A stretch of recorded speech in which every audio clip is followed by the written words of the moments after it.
Donald Trump and his regime are stunned as one of Iran's top leaders is calling out Donald Trump's market manipulation during the war. Iran's head of parliament, MB Ghalibaf, just posted the following message publicly. We are aware of what is happening in the paper oil market, including the firms hired to influence oil futures. We also see the broader jawboning campaign, but let's see if they can turn that into actual fuel at the pump, or maybe even print gas molecules. And that is directed at the manipulation of the oil futures markets, as Donald Trump and his regime are doing everything in their power to keep the oil markets lower, as we expect to see $150 per barrel or perhaps $200 per barrel. And also it seems that there have been a lot of insiders profiteering off of insider trading and market manipulation. You know, it should be noted that that guy who I just shared with you his post, MB Ghalibaf, the head of Iran's parliament, is someone who Donald Trump and his regime yesterday was saying he's a hot option. He's a hot one, they say about GB Ghalibaf, and they claim that he's the guy who they want to lead Iran in the future. And he is supposedly having communications with the Trump regime, although he's like, I'm not talking to them at all. They're just making this up. They're lying. They're manipulating the markets. You just heard what he said there. If we look at what's happening on the ground, though, we're seeing that the 82nd Airborne Division and their elite paratrooper group is deploying to the Middle East, where there is expected to be a U.S. ground invasion of the Karg Islands and the coast of Iran that may indeed be imminent. And this disastrous war continues to spiral out of control and has massive economic impacts on the people here. And one of the things that we're learning is that the costs of this war, both in terms of human beings who have been injured seriously in this war, have been understated. And the economic cost of this war, we've basically been lied to. And the number's already outrageously high. And we know that now Donald Trump and the MAGAs want $200 billion more in supplemental funding. But that number, I think, is even masking what's already been spent. And when that number comes out, I think people are going to be shocked. We're hearing that it is beyond the pale. But I want to remind everybody, when we were heading into this year, you had Treasury Secretary Scott Bessent very recently talking about 2026 as being a banquet. That's how he described it. I mean, we know Treasury Secretary Scott Bessent, before becoming the Treasury Secretary, lived in a replica of Barbie's Malibu mansion in Charleston, South Carolina. I mean, he's basically, a billionaire, he's a right-wing oligarch, and he's not attached to the day-to-day struggles of people who can't afford things. But he acted like 2025 was great. It set the stage. 2026, the banquet, the party, the ballroom, the caviar. Here, play this clip. I think, as I've said many times, 2025 is about setting the table. 2026 is going to be a banquet for the American people. The economy is taking off. We saw 40,000 new construction jobs. Everyone says to me, oh, where are these factory jobs that you planned? And unlike what you and I see in the financial markets, you can't push a button and build a factory. There's lead time, but what we are seeing is big commitments to these factories that are going to be built. First, we'll get the construction jobs. Commitments. It's coming. It's right around the corner. Just wait. 2026, 2027. You'll see. It'll be great for you. This is what he said also. October 2025. Just wait. 2026, 2027.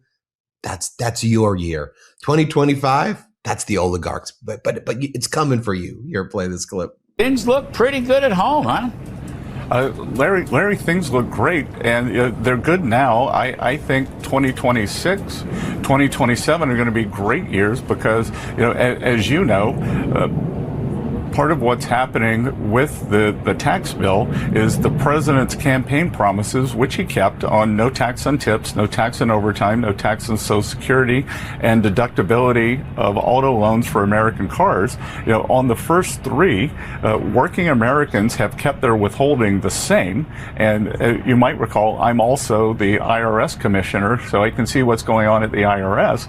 And I can tell you that in the first quarter of the year, we are going to see substantial tax refunds for working Americans. Working Americans are the ones who are succeeding right now under the Trump regime. And he's the IRS commissioner and he holds every job as well. So he sees it all, everybody. And just remind you that this past week, when Donald Trump lied and claimed he made a deal with Iran to resolve the war, and then it turned out, again, like everything he says is false.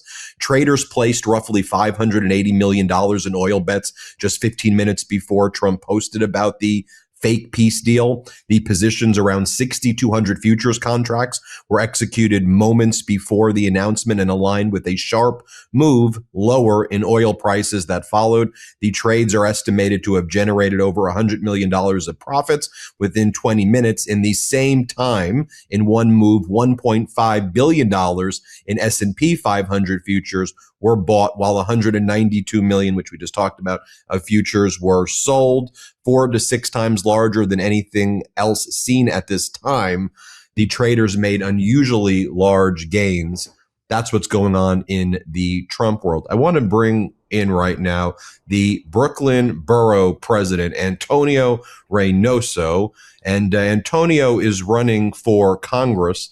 He's running in the 7th Congressional District in New York, a seat vacated by Nydia Velasquez, and picking up momentum in your race, talking about things like affordability, calling out these insider traders, calling out these right-wing oligarchs. I'll also note at the outset, you've got the endorsement of New York Attorney General Letitia James, the Working Families Party, and you've been doing great work over there in Brooklyn. So I want you to first react to what I just showed you there, because I think that's one of kind of the reasons why you're running for Congress, to try to stop all of that. Yeah, it's just the disconnect from Besant to the rest of the world and what we're feeling here in New York 7, but in New York City. It's just that it's unaffordable. It's hard to find jobs. The inflation rate has made things completely unattainable. And the struggle of real American people here on the ground is tenable. We feel it every single day. And to have him talk about how great things are going, how he continues to delay the progress of the American people. I think it was 2025 is going to be good. 26 is going to be good. 27 is going to be good. We hope that eventually it gets to being good, but we don't see it. And I just think it's a disconnect. But I think it's lies. I think that what you're hearing from Bissett is exactly what they want to tell us. I think they see what's really happening and lie to us.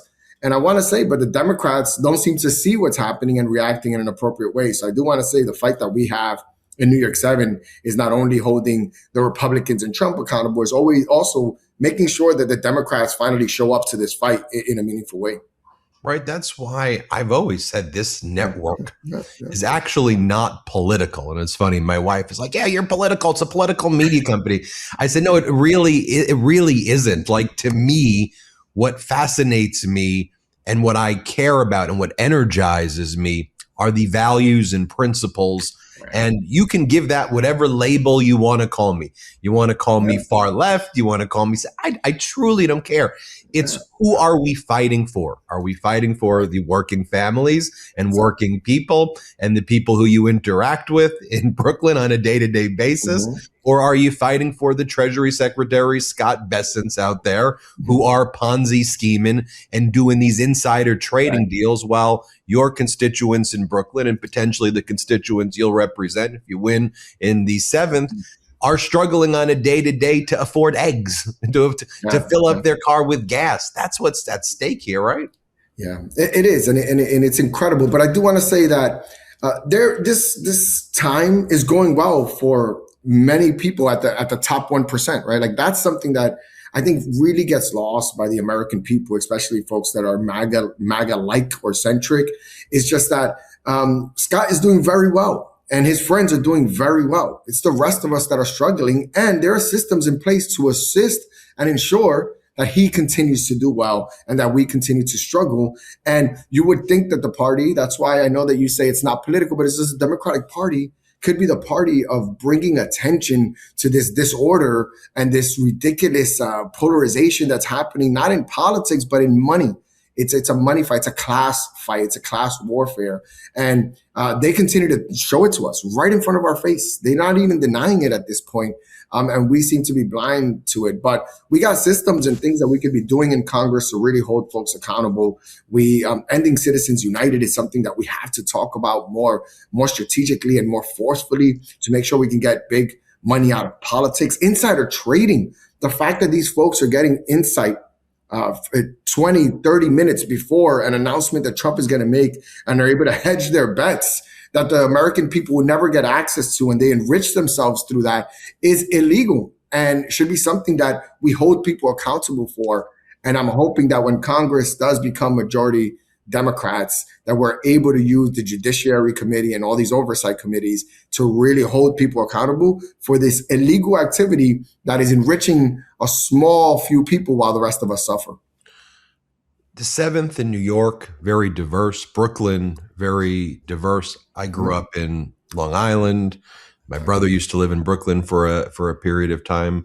And I remember during Trump's criminal trials, he would try to use the boroughs, whether it was Harlem or Brooklyn, go into bodegas to try to act like he had support amongst Latinos and Black people and say, look, you see what's going on here? And I just remember him choreographing those scenes, often with the young Republicans. And I would say, it's obvious it's the same people that are at all of these events. But that was the propaganda machine that he ran. What are you seeing when you're touring the 7th, when you're speaking to people on a day-to-day basis right now, again, from diverse backgrounds? Like what are they telling you on a day-to-day right now? So also, we have a bit of Queens in this district. It's 33% Queens, about 66% Brooklyn. And it's anger. People are just livid. They are so angry. And at this point, they're not looking for people that are going to give them incremental, solutions to the problems that they have. They want radical change. They want fights. They want to make sure that we're matching the energy, right? They see a crisis. They want to see leaders that are going to match the response to that crisis. And right now, they don't feel like it's happening. And what Trump did very well is that while we were in crisis, again, the Democrats did incremental work, but what Trump did was say that I'm going to be the one. My billionaire class is going to make your life better. My billionaire class is the response that you need to address all the ills and the hurt that you're feeling. And people drank the Kool-Aid. And now when you go around, the war in Iran is really resonating across the board in a negative way, where people are saying, I thought we were going to end wars. Why are we spending $200 billion at war when we can't afford housing, when food is expensive and gas is is skyrocketing? These same people that he talked to, that he used the propaganda with, that he sold dreams to, are now feeling the pain here. And it'll be hard pressed for you to walk through New York 7, either the Queens or Brooklyn side, and find these rabid MAGA supporters that did exist before. This is also an immigrant community. And we saw some Latinos and some African Americans moving towards the Republican Party. And I think that that's completely gone the other way. Now they want a response. They want to be with the Democratic Party, but they want to be with a Democratic Party that is going to fight, that is going to shoot straight with them, and actually start helping them on the ground. And again, I think that there's going to be a rude awakening by Republicans come June 23rd or January 1st. So, Antonio, it's a crowded primary, like lots of these primary spaces are. You've got the primary set for June. Where can people first and foremost learn more about you? But thereafter, letting us know that, tell us, what are you going to do? What's your pitch to all the people who are watching us right now before we go? Yeah. Well, for the first thing, I just want to say very quickly, I'm a son of immigrants that got here to this country. My parents got here in 1978, 1979. Welfare, food stamps, Section 8. There was like all these government subsidies helped support me. I got a roof over my head and food in my stomach. And like government showed up for people. They invested deeply in me. And in one generation, my family that came from another country was able to see their son run for Congress. And I think that is like the promise of America. That if you work hard, if you commit to the American dream, that you can achieve something. And it's just something that I think we've all lost in a significant way.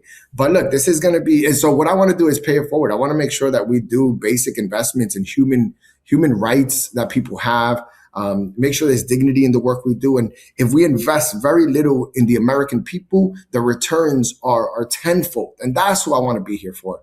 It's not big moneyed interest, but instead for the American people. It's going to be it's a crowded race. 10, 11, maybe 12 people by today are going to be running in this district. And what I want to do is show that my experience, I've been in government for 12 years now, fighting power. I went against Eric Adams when he tried to shut down daycare centers locally here. I did police reform, and they said that my career was going to be politically dead every single step of the way. And I continue to make progress because what people want are fighters that are give it to them straight, that'll tell them exactly what's going on. So the big things I want to work on right now is abolishing ICE, which I think is a militaristic force, really threatening immigrant communities instead of investing in them. The DHS system for deportation of criminals already exists. ICE is overkill and is now killing American people on the streets, and it's something we should get rid of. Housing, since the Fairclough Amendment in the 1990s existed, the federal government has not been a part of the creation of new housing in our entire government. It took FDR in the 1940s, where he was building NYCHA, Mitchell-Lama housing, 202 senior housing. The federal government was a big partner and a big reason why we saw this expansion of affordable housing. And I want to get back to that. And the last thing is the Judiciary Committee. I just really think that accountability is important. When we finally win in Congress and the Democrats are on top, they need to be holding folks accountable. We can't let people that are breaking laws like insider trading, that are lying to us every single day, that are getting us into trouble with other countries unnecessarily without imminent threats. Those people need to be held accountable. We can't just let this move on because it'll repeat itself. And we can't. We have to stop it. The seeds of the tyrannicism here, and our authoritism needs to be stamped out right now. And that's something that I want to do. So those are 3 examples of work that we want to get done. Of course, the affordable housing and the housing work being what we think will really address the affordability crisis in this country. Antonio, where can people learn more about you? Reynoso for Congress is the way to find me. But you could, Antonio Reynoso, Google me, Yahoo me, any way you want to do it. Antonio Reynoso, and you'll find a lot about me. I've been doing this work for a long time, fighting the good fight, and just really happy to be here and hoping that come June 23rd, the people of this district would give me the honor to represent them. Antonio Reynoso, everybody. Thanks for joining us, and everybody hit subscribe. Let's get to 7 million subscribers. Want to stay plugged in? Become a subscriber to our Substack at MeidasPlus.com. You'll get daily recaps from Ron Filipkowski, ad-free episodes of our podcast, and more exclusive content only available at MeidasPlus.com.